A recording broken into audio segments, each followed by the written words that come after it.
Today on the Silver Podcast. In New York. It's going to be special. That is very, very special. There is a very special spirit in New York. I was stopped at a light, and you'd look to the side, and the driver that was in the other car, you just smile. It's just a special energy. Today on the Silver Podcast. Na outra câmara. A outra câmara já está a rolar, sim. Tenho aqui o meu ajudante. Sim. Olha, tu estás bem? Eu estou bem, mas estou a ficar um bocadinho cansada de estar tanto tempo sozinha. Sabes que eu, como vivo sozinha, já estou sozinha há muitos anos e eu estava muito habituada, não é que eu andasse aí sempre numa roda viva, mas estava habituada a ver pessoas todos os dias, a ir para o escritório. Claro. Nós já tínhamos muita política de trabalhar de casa 2 vezes por semana. I work for the social media team, but I'm more responsible on the Portuguese account. So there are 3 official Portuguese accounts, Nações Unidas, in Facebook, Twitter, and Instagram. So me and another colleague, we are the 2 people that produce and manage content on those platforms. Estava aqui à espera, pensava que tu estavas a dizer que ias fazer isso. Não. Vou fazer noutra altura. Ok, então continuo. Está bem. Sure, if you want to. Okay. Are you a movies or a book person? Movie person? Do you prefer country, beach, or the city? Beach. The beach. Is your heart still in Portugal? Ooh, that's a very hard question. Very hard. I'm going to soon, but I've been very anxious with going to Portugal for this time. I love going to Portugal. But I'm very used to going to Portugal for 2 or 3 weeks. Everything's very fast. I always complain that I never have time to see everyone or do things that I want to do. And I always come back really sad, because I lose my family. I don't have anyone here. But this time I'm going to have the opportunity to go for a very long time. And I'm very anxious with it because I don't want. A part of me just doesn't want to leave New York. Just it's like I'm going to have to leave Is home. it home to you right now in New York? Almost 18 years that I'm here. So it's hard to leave New York because it gave me a lot of things that, obviously Portugal has given me a lot too, but New York has given me things that are very special, like my independence. It made me, and it makes everyone that comes here very, very strong. You get grounded in a different way that I don't think Portugal would have ever given me. Never. Okay. So I've grown a lot here, and going to Portugal now for 3 or 4 or 5 months, it's like I'm going to lose my independence. It's like I'm not. So it's hard. My heart is in Portugal mainly because my family is there, and I know that my roots are in Portugal. But I can't say my heart isn't in New York because it is. It is. So it's a very hard question. I'd have to go with 50-50. So returning to Portugal is not an option. It's Not now. Maybe I can see myself maybe in Portugal at a later age. Maybe when I retire and want to have a better quality of life and more laid back and not as stressful and not as harsh.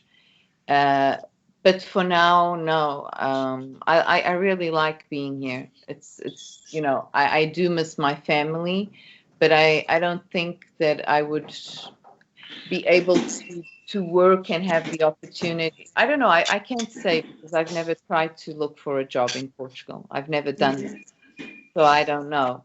But I'm very used to this, and I don't want to leave it for now. But maybe in the future, definitely for retirement. Closer to the beach. I miss being close to the ocean. That bothers me a lot because I really feel that it's very important. But soon enough, when I return here, I'll be able to be closer. Is that a professional situation that has touched your heart in an unforgettable way?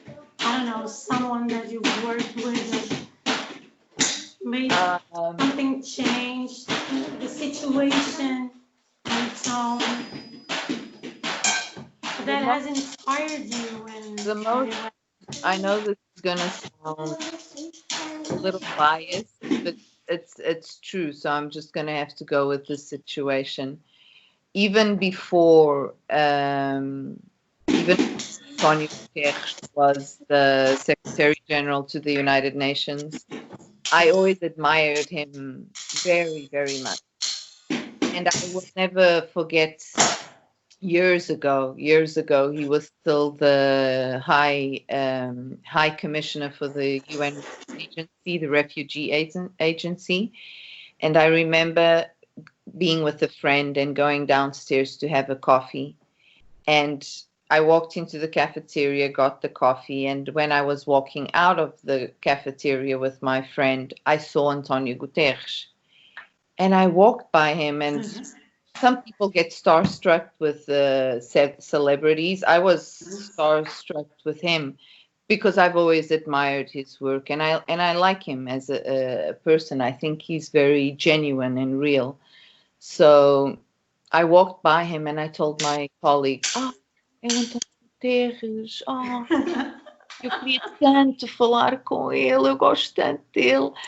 And I was like, fiquei ali, vou, não vou, enchi-me de coragem. Wow, that's amazing. Lá ter com ele e disse, Sr. António Guterres, eu trabalho, na altura trabalhava com as notícias e apresentei-me e ele ficou assim a olhar para mim, muito prazer e tal, mas isto ainda foi antes de ele ser secretário-geral, isto foi há talvez 7 ou 8 anos, quando eu comecei nas Nações Unidas. Wow. E sempre o adorei. E, claro, quando ele se candidatou e quando ele estava a decidir quem é que ia ser o secretário-geral, claro que eu queria que fosse ele. E agora é. Por isso, ele é mesmo, eu sei que parece surreal dizer isto, és português, claro. Não, mas é, de todas as pessoas das Nações Unidas, eu sempre achei que o trabalho dele super importante. Eu sinto mesmo que ele o faz com coração. E é isso que mexe mais. Sim. Então, was that that situation that touched your heart? It was like a shift. Yeah, definitely. Do you work with him directly? Or I don't normally. Well, we work with his office because he has social media accounts too. But it's not that we sit down, with him. Or he's extremely busy. And, we have the information of the people, the assistants and the people that work with his office and that communicate with us because of social media. Once in a while when I was in the building, we would see him. And if there was a recording of the video and I was in the studio, I would see him. But it's not that it's a daily, that the whole team gets to, he doesn't meet like that, Okay. Yeah. So right now you're stuck at home. You don't go there. You don't go there at all. No staff member is going to the building until at least the 30th of June. So we'll see. Things here aren't very easy. And you can't compare it to Portugal. It's very different. It's, it's thousands of people. It's, You can't compare the city or even the surroundings of the city to the quietness and the, you can't. It's a lot of people, everything's very close to one another, and it's not a good idea to have people commuting. It's not like in Portugal that a lot of people use their own cars. You have to go on public transportation. You have to be walking around. Schools are closed. You aren't going to make, parents go to work when they don't have where to leave their children. So it's the whole, we aren't going back anytime soon. Oh, mãe, eu achava que tu querias ler aquela coisa, poema, antes que disseste. Oh, sim, ia tentar fazer antes, mas não deu. Agora faço depois, quando montar o vídeo. Não, podia fazer já quando o vídeo terminar. Está bem. Ok, continua. Saber a ler. Ok, continua a conversa. Estou em 3, 2, 1. Que o meu ajudante está-me aqui a dar sugestões fantásticas. Eu estou a adorar. Ok, estás a falar com o Jack? Estou assim, senhor. Who's your greatest inspiration?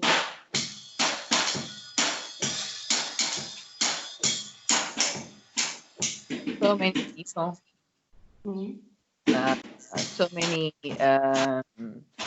goodwill ambassadors to special places at the UN. Everything that works us as goodwill ambassadors. And Denise Costa, a lot of the goodwill ambassadors like David Beckham, UNICEF, and most of they really go to the field and visit, refugee camps, interact with those people. So, but again, I would say Antonio Guterres, just because he's really inspired me to, to want to really fight for people's rights. And most of the people are the vulnerable people that don't have any voice. I'd say him for sure. What's the thing you love most about New York? The diversity, the cultural diversity.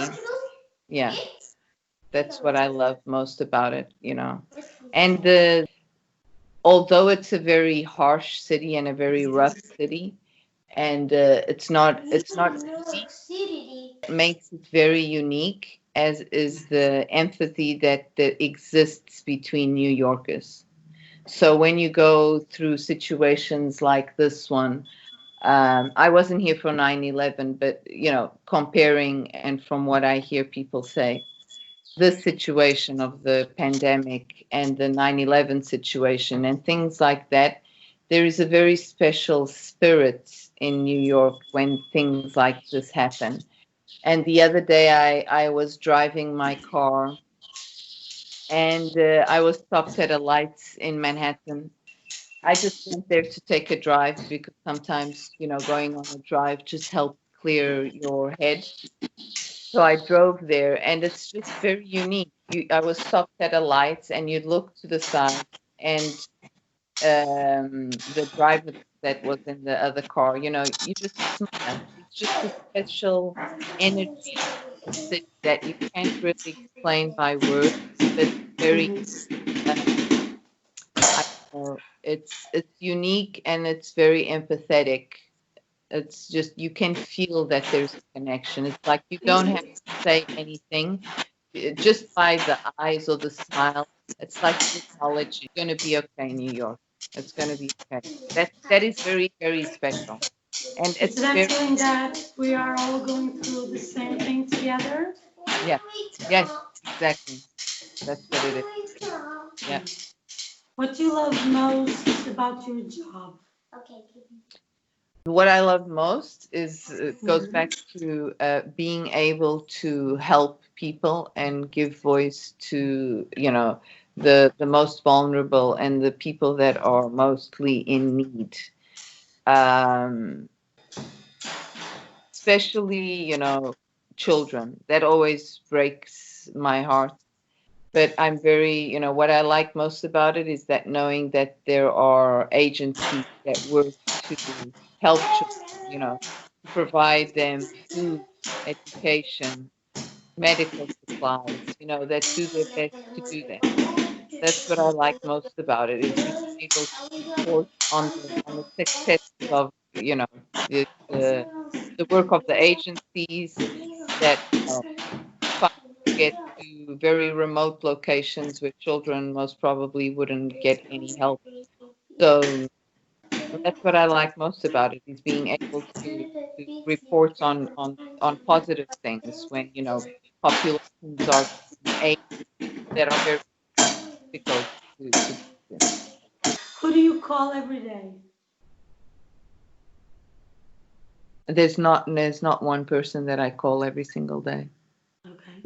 No, I'd say family. Most of the times it would be maybe my sister to speak with the little ones, my nephew and my niece. Family. Sometimes it's not every day, but yeah, I'd say family in Portugal. Yeah, every other day for sure. Mhm. Okay, if you could live anywhere else, where would it be? Lisbon. Lisbon? City? Yes. The city? Okay. Lisbon or Portugal or somewhere close to the ocean. Okay. Pois por causa da praia e essas coisas. What's your bucket list destination? What is what? Sorry?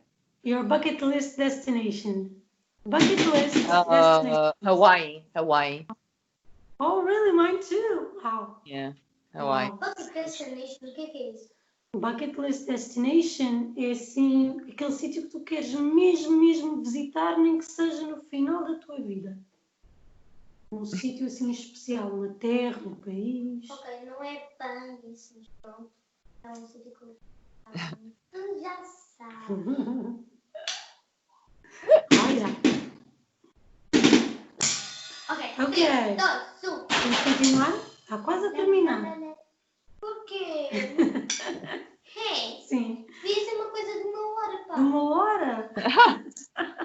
Depois no próximo, no challenge, quando Estar aqui fizermos 1 o hora challenge. toda. Olha, pois é, depois no próximo fazemos. Depois havemos de fazer outro. Está bem? Sim? Combinado? 1 hora. De 1 hora. Uma Se não hora. se sai. Ok. Ok. Can't live without food. What's your favorite food? Your favorite food? It's arroz com feijão. O prato típico brasileiro, arroz com feijão, é a minha comida preferida. Wow. Yeah. Okay, when you go on vacation, you always Do what? fill in the blank. I always do. I'm always late and always overpack. Overpack como uma mala. Overpack. Always overpack. I never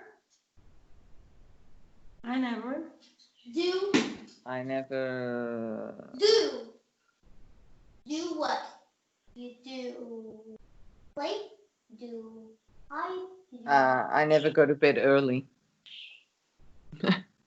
You never go to bed early. And I always have coffee. É uma coisa que eu gostava às vezes de não fazer uma vez por dia, but I always end up having one coffee. Now, to finalize, what's the next person I should invite for my podcast? Does the person have to be Portuguese? No. I don't know. I always feel it's important to hear what young people are thinking about what's going on.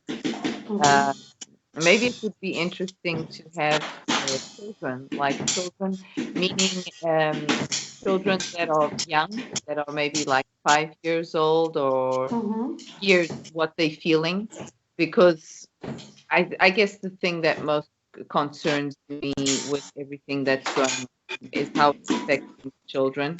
You know, them having to be away from their friends or schools and not really understanding what's going on. I think the children and the elderly is what's bothering me the most, because you know, you try to teach children how to be social and interact and create and fantasize and play, and then all of a sudden you take it away from them, and you can't, you can do your best to explain why, but I would find it interesting to hear what they think, what they're feeling. I don't know. So you suggest a kid? Anyone in particular? Yeah, I don't know.